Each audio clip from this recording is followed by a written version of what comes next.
May we who are merely inconvenienced remember those whose lives are at stake. May we who settle in for a quarantine at home remember those who walk miles to reach the place they call home. May we who relish the online options of e-schooling and work from home remember those for whom the midday meal provided in schools was the only meal of the day. May we who attend webinars and do online courses remember the millions of students for whom even a second-hand press-button mobile phone, a cycle, or a radio is a luxury. On the 24th of March, our Prime Minister addressed the nation. At 8 p.m., he announced the first lockdown. And within moments, our cars from Pratik were out on the streets carrying sacks of rations to our children in their slums. We also began our Keto appeal, asking people from across the world to contribute to our efforts here in India. And with that, we helped 100 different communities across the country and attended to families of our children who are most vulnerable. A convoy of 8 cars left our campus each morning with rations for 200 families and 20,000 meals each day. After about 3 weeks of this work, we had served 1 million meals across the country.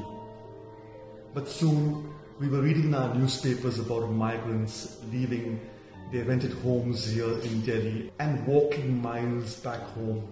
A couple of days later, we were seen at platforms distributing food and dry meals to people boarding trains and buses.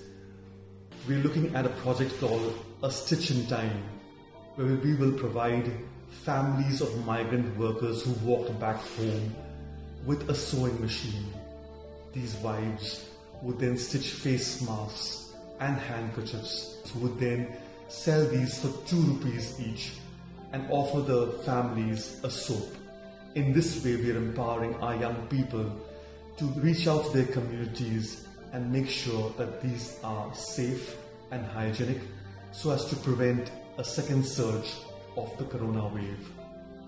Social justice tries to look at a system, political, economic, social, cultural, religious and mythical, within which we live in, so as to name and change those structural things that account for the fact that some of us are unduly penalized, even as others are unduly privileged.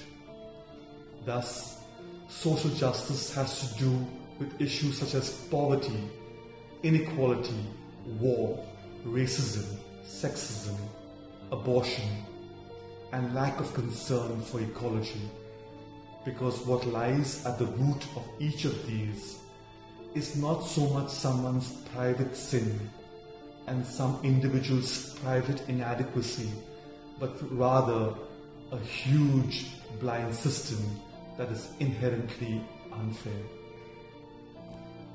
And what Corona did for us was to bring structural injustices right into our face.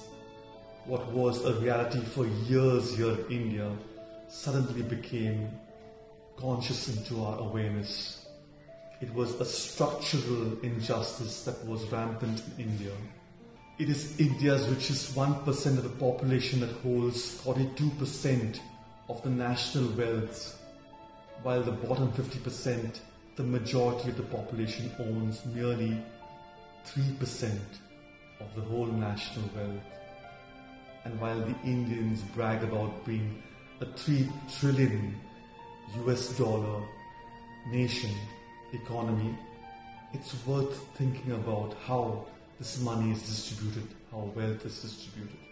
So as these corona times invite us to continue to open our eyes, to open our hearts, to open our wallets, and to open our doors, let us remember that a responsive charity is not the answer, but to continue to look at systems that keep the poor poor.